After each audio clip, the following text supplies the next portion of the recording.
The bizarre-looking hornbills are one of the world's most distinctive groups of birds, due to the ornamental casque perched on top of their bill. The Palawan Hornbill, the only hornbill of the Palawan Island archipelago, has black plumage which contrasts with its conspicuous white tail and pale ivory yellow bill.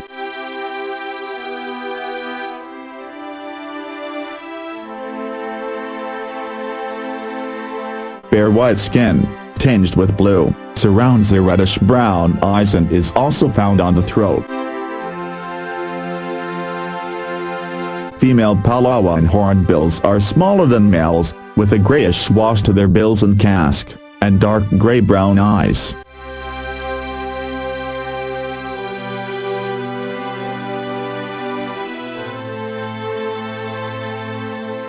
Endemic to the Philippines, where it occurs on the island of Palawan and the tiny surrounding islands, including Busuanga, Balabac, Calauit and Culian.